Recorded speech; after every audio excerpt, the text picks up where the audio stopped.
நேர்களே, ஃபீபா நிலையம் தயாரித்து வழங்கும் தென்றல் நிகழ்ச்சிக்கு உங்களை வரவேற்கிறோம்.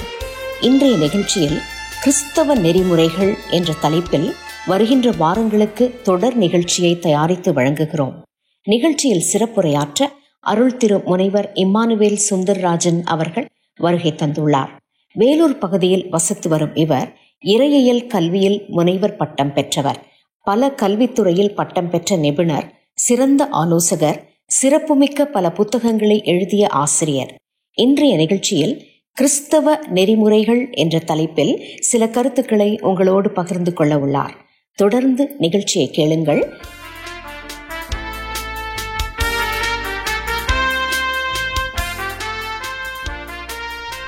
லிசனிங், உற்றுக்கேள். நான் சிறுவனாக இருந்தபோது ஒரு கதையை கேட்டேன். ஒரு வேலையாள் கணவனும் மனைவியும் மண் வெட்டுவதற்காக போனார்கள். அவருடைய கை குழந்தை, ஒரு 8-9 மாத குழந்தையை அவர்கள் தொட்டில் கட்டி, தூளி என்று சொல்லுவார்கள், தொட்டில் கட்டி ஒரு தூரமான ஒரு மரம் இருந்தது, அந்த மரத்தில் கட்டி தொங்க விட்டு தன்னுடைய பிள்ளை 6-7 வயசு 8 வயசு பிள்ளையை நிறுத்தி அவர்கள், இந்த பிள்ளையை பார்த்துக்கம்மா, நாங்கள் அங்கே வேலை செய்கிறோம் என்று சொன்னார்கள். அவர்கள் வேலை செய்து கொண்டிருந்த மும்மரத்தில் அந்த பிள்ளை 11 மணி 12 மணிக்கு வந்துச்சு. அங்கேருந்து, ஏம்மா தம்பியை விட்டுட்டீங்க வந்துட்ட என்று பெற்றோர் ஆவலாய் கேட்டார்கள். மா மா பூ தம்பி வீங்குச்சுமா, பூ தம்பி வீங்குச்சுமான்னு சொல்லிச்சு. சரி பேசாமல் மண் அள்ளி போட்டுக்கொண்டு இவர் அந்த வெட்டி கொடுக்க, அந்த அம்மா போய் மேலே ஒரு இடத்துல போட்டுட்டு வர. இப்படியே அந்த மரம் இந்த சைடில் இருக்குது, பெரிய மரம், அதனால் அந்த நிழல்லையே உட்காந்துருமான்னு சொல்லிட்டாங்க. இவன் போயிடுச்சு. போனால் ரொம்ப நேரம் கழித்து ஒரு மணி ஆயிடுச்சு. 11 சொன்ன பிள்ளை 1 மணி ஆயிடுச்சு. போய் பார்த்தா தொட்டில் பிள்ளை மாதிரி கிடக்கு மலம்பாம்பு. மலைப்பாம்பு அந்த பிள்ளையை விழுங்கிட்டு இந்த தொட்டிலே படுத்து கிடக்கு. இந்த பிள்ளை சொல்லுது, மா மா பூ பூ. மீ என்ன சொல்லுது? பாம்பு பி என்ன தம்பி, வீங்கிச்சுன்னா விழுங்கிருச்சு. நாம் காதில் கேட்ட அந்த வார்த்தையை உற்று கவனிக்காததுனாலே இந்த பெரிய இழப்பு ஏற்பட்டது. You have never spend your time listening to this baby. அந்த பாம்பு வந்து தம்பியை அட்டன் பண்ணுதுங்கிறத அந்த பிள்ளை சொன்னது இவங்க பெற்றோர் சரியாக கவனிக்கலை. இப்போ 3 மணி நேரம் ஆச்சு. 9 வந்தது பாம்பை, 11 மணிக்கு வந்து சொல்லி 12 மணி ஆகி 1 மணிக்கு வேலையை முடிச்சு 1:30 மணிக்கு போய் பார்த்தா பாம்பு விழுங்கி போச்சு. ஒரு நபர் யார் என்ன சொல்லுகிறார்கள் என்பதை உற்று கவனிக்க வேண்டும். அவரது அசல் தன்மை கேட்கப்படுகிறது. உற்பத்தி திறனை பெருக்கும் நபருக்கு இருக்க வேண்டிய முதல் தகுதி, அவர் நன்று கவனித்து கேட்கிறவராக இருக்க வேண்டும். நான் ஒரு நகரத்திலிருந்து வருகிறேன். அங்கு குறிப்பிட்டது ஒரு மருத்துவரின் சிகிச்சை அறையில் முன்னர் மக்கள் மணிக்கணக்காக காத்து கிடப்பது உண்டு. அதற்கு காரணம், அந்த மருத்துவர் ஒவ்வொரு நோயாளியுடனும் போதிய நேரம் செலவிட்டார் என்பதுதான். இந்த குறிப்பிட்ட டாக்டரை பார்க்க மக்கள் நீண்ட வரிசையில் நீண்ட நேரம் நிற்க விரும்பினர். காரணம், நோயாளிகளை பார்ப்பதற்கு முன்னர் அவர்களது பாடுகளை பற்றிய அனைத்தையும் அவர் மிகவும் கவனமாய் கேட்கிறார். பிறர் உங்களிடம் சொல்லுபவைகளை கவனமாக கேளுங்கள். ஒரு நபரின் உணர்வுகளை பிரதிபலிக்கும் எல்லா வார்த்தைகளையும் கூடுமானால் குறிப்பேட்டில் குறித்து கொள்ளுங்கள். கவனித்து கேட்டால் சுகமளிக்கும் ஒரு அருங்கலை. சிறந்ததொரு கேட்பவராக இருக்க கற்றுக்கொள்ளுங்கள். Become excellent listener, skilful listener. இவ்வுலகில் கவனித்து கேட்பதில் மிக சிறந்தவர் இயேசு கிறிஸ்து என்று சொல்லுவார்கள். அவர் மிகச் சிறந்த போதகரும் பேச்சாளருமாய் இருந்ததோடு கவனமாக கேட்பதிலும் மிகச் சிறந்தவராயிருந்தார். அவர் பேசப்பட்ட வார்த்தைகளின் அர்த்தத்தை அறிந்தபின் அதன் உட்கருத்தையும் உற்று நோக்கினார். கேட்டல், லிசனிங் என்பது ஒரு கடினமான வேலை. சுவாரஸ்யமான உரையாடல்களில் கலந்து கொள்வது சில வேளைகளிலே நமக்கு மிக எளிதாக தோன்றலாம். ஆனால் நம்பிக்கை இழந்தோரின் கதறல்களை கவனிக்க நாம் தவறிவிடுகிறோம். கவனமாக கேட்பதுவே ஒரு ஊழியம். நம்மை சுற்றி வாழும் மக்களிடையே நல்லதொரு ஊழியத்தை அறிமுகப்படுத்துவது நன்கு கவனித்து கேட்பதினால் மட்டுமே ஆகும். ஆசிய மக்களான நாம் கேட்டல் என்பது இரக்கம் காட்டாமைக்கு சமம் என்று எண்ணிக்கொண்டு நட்பை காப்பாற்ற வேண்டும் என்பதற்காக ஒப்புக்கு ஓரிரு வார்த்தைகளை பேசுகிறோம். பாசாங்கு செய்யாமல் நன்கு கவனிக்க வேண்டும். கேட்பதில் உள்ள தடைகளை அகற்றுங்கள். ஆரம்ப பள்ளிகளிலே நான் ஆசிரியராக இருந்த பொழுது குறிப்பிட்ட ஒரு குழு மாணவர்களை தங்கள் எழுதும் பலகை மற்றும் பென்சிலுடன் வரிசையாக நிற்கச் செய்தேன். முதல் மாணவனின் காதில் நான் ஒரு பெரிய பாம்பை கண்டேன் என்று குசுகுசுத்தேன். அவர்கள் குறிப்பிட்ட எந்த வார்த்தைகளை அடுத்த மாணவனிடமிருந்து கேட்கிறார்களோ அதையே எழுத வேண்டும் என்று முன்னதாக அவர்களுக்கு கற்பித்தேன். ஆசிரியர் நேற்று ஒரு பெரிய பாம்பை விழுங்கிவிட்டார் என்று கடைசி மாணவன் எழுதியிருந்தான். 15 மாணவர்களை கொண்ட அந்த வரிசையில் ஒரு செய்தியானது எப்படி முற்றிலும் மாறி திரிக்கப்பட்டு தவறாக வெளிவரக்கூடும் என்பதற்கு வியப்பாகவும் வேடிக்கையாகவும் இருக்கிறது. கவனமின்றி கேட்பதினால் உண்டான விளைவுதான் இது. கவனமாக கேட்பதற்கு தடை உண்டு பண்ணும் உண்மையான காரணம் என்ன? ஏற்கனவே பங்கு பெற வேண்டிய நிகழ்ச்சிக்கு நேரம் பிந்திவிட்டபடியால் தற்சமயம் சொல்லப்படும் செய்தியை கவனிக்க தவறுவது உண்டு. நரம்பு தளர்ச்சி மற்றும் கவர்ச்சியற்ற தலைப்புகளில் சொல்லப்படுபவைகளை கேட்பதில் வெறுப்பு உணர்வு ஏற்பதுடன் குறிப்பிட்ட சில தலைப்புகளிலும் தர்க்கங்களிலும் தற்காப்பு தருவதிலேயே விருப்பம் காட்டுவது போன்ற வேறு ஒரு சில காரணங்கள். தெரிந்தெடுத்த கேட்போர் கூட்டத்தில் கீழ் குறிப்பிட்ட பல வகைப்பட்டவர்கள் இருந்தார்கள். பாருங்கள், எப்படிப்பட்ட ஆட்கள் இருக்கார் பாருங்கள். சிலர் தங்களுக்கு ஏற்ற வார்த்தைகளை மட்டும் கருத்துக்களை மட்டும் கேட்பார்கள். பிற முக்கிய கருத்துக்களை ஒதுக்கி விடுவார்கள். அவர்கள் தெரிந்தெடுத்துக் கொள்கிறவர்கள். சிலர் தாங்கள் கேட்கிற அதே நேரத்தில் தங்கள் சொந்த அனுபவத்தையும் சேர்த்துக் கொள்வார்கள். இந்த ரெண்டையும் இணைத்து சொல்வதால் பேச்சு திறன் நழுவி விடுகிறது. வம்பு அளக்கிறவர்களாகிறார்கள். சிலர் கேட்டுக்கொண்டிருக்கும் பொழுது குறிப்பிட்ட ஒரு பகுதியை நெருங்குகையில் சட்டென்று கடந்த கால அனுபவம் ஒன்றுக்குள் பயணிந்து விடுவார்கள். பேசப்படும் பேச்சை தொடர முடியாத பயணம் செய்கிறவராய் விடுவார். சிலர் கேட்பார்கள், ஆனால் எதிர்மாறாக புரிந்து கொள்வார்கள். அவர்கள் விலகி செல்பவர்கள். சிலர் கேட்டுக்கொண்டிருக்கும் பொருள் அனைத்தையும் கூட்டத்தில் இருக்கும் மற்ற ஒருவருக்கோ அல்லது பணிக்கூடத்தில் உள்ள பணியாளர் ஒருவருக்கோ சரியாய் பொருந்தும் என்று அவர்கள் அதை பயிற்சிக்கட்டும் என்று விடுவார்கள்.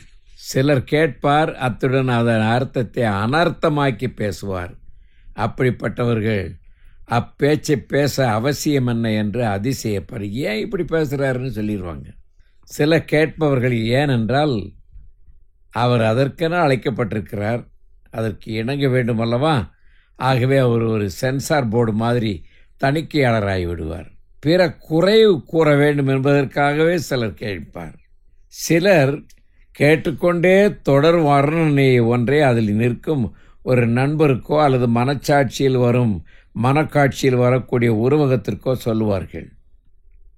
பேசுகிறவருக்கு அதன் பொருள் தெரிந்திருக்கிறதா அல்லது என்பதை பரிசோதிப்பதற்காக அவர் கேட்பார்கள். வார்த்தையின் கருத்தை அறிந்து கொள்வதற்காக சிலர் கேட்பார்கள். கடைசியாக அந்த நபர் யார் என்று அறிவதற்காக சிலர் கேட்பார்கள். கேட்க செல்லும் நீங்கள் பேசுகிறவர் உங்களிடம் எதை பேச முயலுகிறார் என்பதை அறிய உங்கள் மனதை அதற்கென ஆயத்தப்படுத்தி சரிப்படுத்துங்கள். நீங்கள் கேட்பதற்கு உங்களை ஆயத்தப்படுத்தினால் நிச்சயமாகவே உங்களுடைய வாடிக்கையாளர்கள் உங்களுடன் பேசும் ஒரு நபராக இருப்பார்கள். நீங்கள் கேட்குறதுக்கு சரியான ஆள் இல்லைன்னா இந்த ஆள்கிட்ட போய் பைத்தியக்காரன் பேசுகிறோம்னு போயிடுவாங்க. வானொலி பெட்டியில் தமிழை திருகினால் தான் நிலையத்தின் தொடர்பு கிடைக்கும். திருகி தேடப்படாத குமிழ் வானொலி பெட்டியின் சிறு பொறி அமைவு மட்டுமே. ஏற்கனவே ஏதோ ஒன்றில் ஈடுபட்டிருந்தால் ஆலோசனை அளிக்கும் ஊழியம் எந்த ஒரு வீரச் செயலையும் செய்யாமல் முடிவுறும். உண்மையாகவே நீங்கள் செயல் தூண்டுதலுக்காக ஊக்குவிப்பு இல்லாமல் யாரோ சொல்வதை கேட்டு அவருக்கு உதவி செய்வதற்கு வந்திருப்பீர்களானால் எந்த பயனும் அளிக்காது. ஒருவர் சொல்வதை நீங்கள் கேட்கும் பொழுது உங்கள் மனப்பான்மை, உங்கள் கவனம் பல்வேறு செய்திகளை அவருக்கு சொல்லக்கூடும். எடுத்துக்காட்டாக, உங்கள் பேச்சில் எதை முக்கியப்படுத்துகிறீர்கள் என்பதை கேட்க விரும்புகிறீர். நான் உங்களுக்கு தீர்ப்பளிக்கவில்லை. நீங்கள் என்ன சொல்ல வேண்டுமோ அதை நான் ஏற்கனவே புறக்கணித்து விட்டேன். இதெல்லாம் என்ன சொல்ல தெரியுங்களா? சரியாக கேட்கறது இல்லைங்க யாரும். பேசப்படாத செய்திகளை மனதிலே உருவாக்குங்கள். சிலர் உங்களுக்கு என்ன சொல்ல வேண்டும் என்பதை நான் ஒரு உதாரணத்தை சொன்னேன். அதாவது, நான் ஒரு தூக்கு கைதியை சந்தித்து கொண்டிருந்தேன். ஒவ்வொரு வாரமும் போவேன். என்னுடைய 1 மணி நேரத்திற்கு போவேன். அங்கே போனால் 1 மணிக்கு போய் உட்கார்ந்தால் அவருடைய வாசலிலே அவர் என்னை பார்த்து எரிச்சல் பட்டு என்னை வேண்டாம் என்று சொல்வதற்கு பதிலாக அவர் தன் நிர்வாணமாய் நின்று கொண்டு என்னை பேசி கொண்டிருப்பார். பேச மாட்டார், அவராக பேசிகிட்டு இருப்பார். என்கிட்ட பேச மாட்டார். நான் அவருக்காக கண்ணை திறந்து வைத்து கொண்டு பிரார்த்தனை செய்து கொண்டே இருப்பேன். முடிவில் என்ன நடந்தது தெரியுமா? 4 வருஷ கடைசியிலே அவருக்கு எத்தனாம் தேதி இந்த கிழமையிலே அவருக்கு தூக்கு இடப்படுவார் என்று வந்தது. அப்பொழுது எனக்கு ஒரு கடிதம் போலீஸ் மூலமாக வந்தது. உங்களை இந்த மனிதர் பார்க்க விரும்புகிறார் என்று சொன்னார்கள். ஆகவே நான் அங்கே போனால் நிச்சயமாக அவரோடே தங்கியிருக்க வேண்டும். செவ்வாய், புதன், வியாழன் தங்கியிருக்க வேண்டும். அவர் வெள்ளிக்கிழமை தூக்கப்படுவார். போயிருந்தேன். அவர் என்னை பாசத்தோடு அன்போடு பேசினார். அண்ணா என்று பேசினார், ஃபாதர் என்று பேசினார், அருமையாக பேசினார். ஆனால் நான் ஒரு நாளும் அவரிடத்தில் பேசினதில்லை, பேசுவதை அவர் கேட்பதும் இல்லை. இன்றைக்கு என்ன சொல்லுகிறார்? அண்ணா, நீங்கள் சொன்ன வார்த்தையெல்லாம் என் இருதயத்தில் பண்ணி நான் பாவி, நான் கொலை செய்தேன் என்பது என் மனது சொல்லுகிறது. கட்டாயம் நான் தூக்கிலிடப்பட வேண்டியவன் என்று ஒத்துக்கொள்கிறேன். நான் சாவுக்கு தகுந்தவன், உயிரோடு இருக்கக்கூடாது என்று அவன் என்னிடத்தில் சொன்னார். அவர் என்னென்ன கடிதம் எழுத வேண்டுமோ அதெல்லாம் எழுதி யாராருக்கெல்லாம் எழுதினார். அதை நான் செய்தேன். மறுபடியும் என்ன செய்ய போகிறார்னு தெரியாது. வெள்ளிக்கிழமை காலையிலே 5 மணிக்கு அவர் குளித்து எல்லாவற்றையும் செய்து நல்ல சட்டை கிட்டெல்லாம் போட்டு டையெல்லாம் கட்டிக்கொண்டு அவர் வாசலிலே 5 பெரிய ஆஃபீஸர்கள் வந்திருக்கிறார்கள். அதையும் கூட்டிக்கொண்டு அவருடைய வாசலை விட்டு வெளியே வருவதற்கு முன்பாக ஒரு ஜக்கு நிறைய தண்ணி கொடுத்தார். அது என்ன சொல்லுகிறார்? அண்ணா, ஃபாதர், நீ எனக்கு பேப்டிசம் கொடுக்கணும். நான் இன்று முதல் கிறிஸ்தவன். என் பாவத்தை நான் ஒப்புக்கொள்கிறேன். நான் செய்த அனைத்தையும் உண்மை என்று ஏற்றுக்கொள்கிறேன். நான் சாவுக்கு உரியவன் என்று எனக்கு மனப்பூர்வமாக எண்ணம் வருகிறது. என்னை கர்த்தாவே, என்னை மன்னியும் என்று நான் அவரிடத்தில் பிரார்த்தனை செய்திருக்கிறேன். நீங்கள் சொன்ன அத்தனை வார்த்தைகளும், எத்தனை வார்த்தை, உண்மையில் நான் பேசவே இல்லை. ஆனால் நான் என்ன பேச வேண்டுமென்று என் மனதுக்குள்ளே அவருக்காக பிரார்த்தனையோ அந்த வார்த்தையெல்லாம் அவர் கேட்டிருக்கிறார். அதுதான் சொல்கிறேன். Before you talk, if it is a genuine content that to be transmitted to someone, நீங்கள் பேச வேண்டிய கருத்தை அவர் கட்டாயம் கேட்க வேண்டும் என்று நினைத்திருப்பீர்களானால் நிச்சயமாக அந்த வார்த்தை அவருக்கு போய் சேர்ந்திருக்கிறது என்று நான் அன்றைக்குத்தான் உணர்ந்தேன். நான் அப்பொழுது கலங்கி போனேன். என்னடா இந்த கிறுக்கு பையன் நம்மள பேசாம மாட்டேங்கிறான், செய்ய மாட்டேங்கிறேன், அசிங்கமாக நடந்துக்கிறேன் என்றெல்லாம் நினைக்காமல், ஆண்டவரே, இவனை மனம் திரும்ப செய்தருளும், பாவி என்பதை உணர அவனுக்கு கிருபைதாரும், அவன் மரிக்க வேண்டும் என்பதற்கும் அதற்குரிய தகுந்த தண்டனையை அவன் ஏற்றுக்கொள்ள வேண்டும் என்கிற பிரார்த்தனையும், இயேசுவை இவன் இரட்சகராக ஏற்றுக்கொள்ள வேண்டும் என்கிற எண்ணத்தைத்தான் 4 வருஷம் சொல்லியிருக்கிறேன். ஆனால் அவன் காதுக்கு சொல்லலை, அவன் இருதயத்திற்கு பேசியிருக்கிறேன். அவன் சொல்லி என்னிடத்தில் ஞானஸ்தானம் வாங்கி கொண்டான். அங்கே இருந்த ஆஃபீஸர் அனைத்து பேரும் சொன்னார்கள், இது பெரிய மகா ரகசியம், நீங்கள் பேசாமல் அவன் பேசினேன்னு சொல்கிறானே என்றார்கள். அவன் சொன்னான்னா, இன்னைக்கு கொஞ்ச நேரத்தை நான் இயேசுவை சந்திப்பேன் என்று அவன் சொல்லிவிட்டு அந்த கரைக்குள்ளே போய்விட்டான். அந்த ஆஃபீஸர்ஸ் நான் 5 பேரும் போனார்கள். கொஞ்ச நேரத்தில் எல்லாரும் வந்துட்டாங்க. ஏன்னா அவன் சொன்னாங்க, இவனை மாதிரி யாரும் செத்ததே இல்லை, தூக்கிலிடப்பட்டவர்கள் அநேகர், இவனை மாதிரி யாரும் செத்ததில்லை. உடனே அவன் கழுத்து கயிறு வெட்டப்பட்டு அவன் நாக்கு எல்லாம் தள்ளி உடனே உயிர் மாய்ந்து விட்டான் என்று ஆச்சரியத்தோடு மகிழ்ச்சியோடு வந்து சொன்னார்கள். அந்த பாடியை நான் தான் அடக்கம் செய்தேன். கவர்மெண்ட் எல்லாம் சப்போர்ட் பண்ணாலும் எனக்கு உரிய காரியங்களை செய்வதற்கு அவன் அதிகாரம் கொடுத்ததினால் எல்லாவற்றையும் செய்தேன். அவர் வீட்டுக்காரர்கள் யாரும் அங்கே வந்து அந்த பாடியை தொடக்கூடாது, பார்க்கக்கூடாது என்று அதை செய்தேன். இங்கே நான் என்ன சொல்ல விரும்புகிறேன், நீங்கள் பேச வேண்டும் என்கிற கருத்தை துல்லியமாய், துணிவாய், தெளிவாய் நீங்கள் சொல்லிக் கொண்டிருப்பீர்களானால் அவர்களுக்கு போய் சேரும். அவர்கள் இருவரும் எப்படி நிற்கிறார்கள்? அவர் ஒரு தம்பதி சொல்வதை கேட்க வேண்டியது இருந்தால் அவர்கள் இருவரும் எப்படி நிற்கிறார்கள், எவ்வளவு அருகில் நெருங்குகிறார்கள், பொருளை பற்றி பேசுகையில் அவர்கள் காட்டும் ஆர்வம் அல்லது ஒருவருக்கிடையே குறுக்கிடுதல் ஆகியவைகளை கூர்ந்து கவனியுங்கள். நன்றாய் கவனித்து கேட்க சில படிகள் இருக்கிறது. என்ன படிகள்? ஒருவர் சொல்வதை கேட்டுக்கொண்டிருக்கும் மற்றொரு நபர், நன்கு கேட்கிற ஒருவராகிய நீங்கள் உங்கள் எண்ணங்கள் மற்றும் உங்கள் தனிப்பட்ட செயல்களை சற்றே ஒதுக்கி வையுங்கள். அவர் சொல்லும் ஒவ்வொரு வார்த்தையும் நீங்கள் கேட்க வேண்டும். ஒவ்வொரு வேளை ஒவ்வொரு வார்த்தைகள் நன்கு புரியவில்லை எனில் அதன் அர்த்தத்தையும் செய்தியும் அறியும்படி மீண்டும் சொல்லும்படி கேட்க வேண்டும். நீங்கள் சொல்வதை நீங்கள் கவனித்து கேட்டீர்கள் என்பதை அவர் உணரும்படி நீங்கள் உங்கள் கண்களையும் உடல் அசைவுகளையும் காட்டி அதை ஆமோதிக்க வேண்டும். பேசிக்கொண்டிருக்கிறவரை கூர்ந்து நோக்கல் வேண்டும். இடையில் குறுக்கிடாமல் கேள்விகளுக்கு விடை பகிர்தல் வேண்டும். மற்றவர்கள் சொல்வதில் முக்கியத்துவம் வாய்ந்தவர்களை காண்பதில் கவனம் செலுத்துங்கள். 4. கவனித்து கேட்பதில் மற்றொரு நபரின் சூழ்நிலைக்குள் நுழைய முயற்சியுங்கள். 5. நீங்கள் நேசிக்கும் நபர்களோடு மட்டுமல்ல, நீங்கள் நேசிக்காதவர்களோடும் நேரம் செலவிட தெரிந்து கொள்ளுங்கள். 6. கேட்கும்போது ஊகத்தை தவிர்க்கவும். தங்கள் சொந்த கதைகளை பிறர் கேட்பதில் பெரியவர்களுக்கு மட்டுமல்ல, வாலிபர்களுக்கும் பிரச்சனை உண்டு. இளைஞன் ஒருவன் பெற்றோருக்கு குறிப்புச் சீட்டு ஒன்றை எழுதி வைத்துவிட்டு வீட்டை விட்டு ஓடிவிடுகிறான். அவன் சொல்வதை கேட்க நேரம் தரக்கூடிய ஒருவரை தேடிக்கொண்டிருப்பதாக அச்சீட்டு எழுதியிருந்தது. என்ன எழுதியிருந்தான்? I am going to talk to someone who will listen to me. இந்த வீட்டில் எனக்கு இதுவரைக்கு காது கொடுக்கிறதுனால் நான் எனக்கு காது கொடுக்கிறவர்களை தேடி போகிறேன் என்று போனான். எல்லாவற்றுக்கும் மேலாக 7வது, உங்கள் ஆர்வத்தை தீர்க்க வேண்டும் என்பதற்காக தேவையற்ற விதத்திலே மக்களை கேள்வி கேட்டு துருவ வேண்டாம். 8. பேசுகிறவருக்கு சுகத்தை பெறத்தக்கதாக முயற்சி செய்யுங்கள்.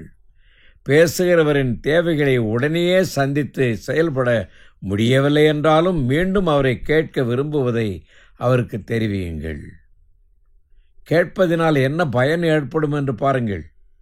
கேட்பது மற்றொரு மனித வாழ்விற்கு மாற்றியமைக்கும் நடைமுறையில் ஒரு நபர் மற்றொருவருக்கு ஒரு நன்மையை பகிர்தல், அந்த நபரின் வாழ்வியல் லக்கையே மாற்றியமைக்கும் விருப்ப ஆர்வத்துடன் கவனித்து கேட்டல். 2வது, பாரம் சுமக்கும் ஒருவருக்கு அவர் சொல்வதை யாரோ ஒருவர் கேட்டாலே அப்பாழு தன்னை விட்டு நீங்குவது போல் அவருக்கு தோன்றும். நீங்கள் அவருடைய பாரத்தை வேதனையோடு சொல்லும்போது உற்று கவனிப்பீர்களானால் அவர்களுடைய வேதனையே அவர்களுக்கு குறைந்துவிடும் என்று சொல்லுகிறார். ஆனால் லிசன் பண்ணுறவங்க கேட்கிறவர்கள் இல்லை. கேட்டல் தேடுகிறவர்களுக்கு ஆறுதல் மற்றும் தேறுதலை தந்து ஆறுதல் எங்கே கிடைக்கிறது என்பதையும் உணரச் செய்கிறது. உண்மையாகவே ஒரு நெருக்கமான உறவை பலப்படுத்தி உற்சாகப்படுத்தி நம்பிக்கையும் அது தருகிறது. 4வது, நன்றாக கேட்பது தேவ ஆறுதலை காண செய்வதோடு உண்மையாகவே கண்ணீரையும் துடைக்கிறது. 5. கேட்பது ஒரு கலை. புது காயங்களுக்கு எண்ணெய் பூசுவதோடு ஆழமான வெட்டு காயங்கள் மற்றும் புண்களை சுகப்படுத்தும். அது ஆலோசனை தரப்படும் நபரை உரையாடலை தொடரச் செய்யும். லிசனிங் பண்ணீங்கன்னா அவங்க சுகமடைவார்கள்.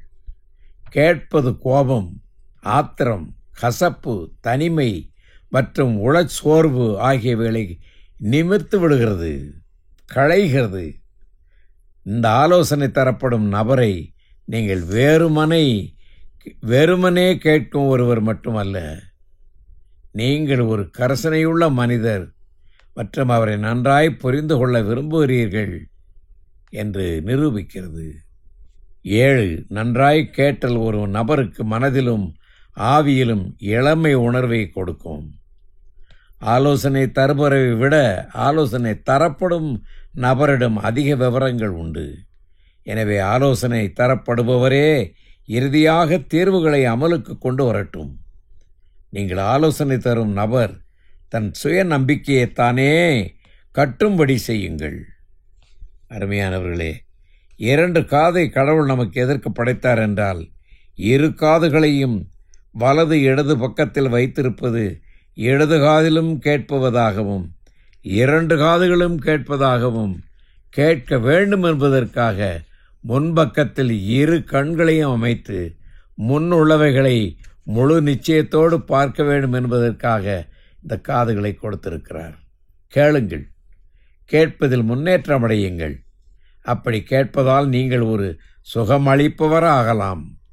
கேட்பதால் ஒருபோதும் ஒருவர் மற்றவர்களை காயப்படுத்துவதில்லை. ஆனால் தவறுதலாகவோ அல்லது சரியாகவோ பேசுவதால் மற்றொருவருக்கு தீங்கிழைத்து காயப்படுத்தலாம். ஆனால் வாயை பயன்படுத்துவதை தவிர்க்கவும். கேட்கிறதற்காக காதுகளை கடவுள் கொடுத்திருக்கிறார். அந்த வேலையை மட்டும் செய்வதற்கு நீங்கள் காதுகளை தீட்டி வைத்துக் கொள்ளுங்கள். பிறரை காயப்படுத்துவதற்கு நீங்கள் ஆறுதலைப்படுத்துவதராய் மாறுங்கள். கடவுள் உங்களை ஆசீர்வதிப்பார். உற்று கவனியுங்கள்.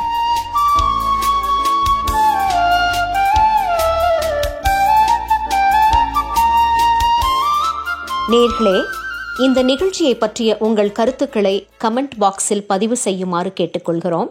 மேலும் டிஸ்கிரிப்ஷனில் உள்ள இமெயில் மற்றும் தொலைபேசி எண்ணிற்கு தொடர்பு கொள்ளவும். மீண்டும் மற்றும் ஒரு நிகழ்ச்சியில் உங்களை சந்திக்கும் வரை வாழ்த்தி உங்களிடமிருந்து விடை பெற்றுக் கொள்கிறோம். வணக்கம் நேயர்களே.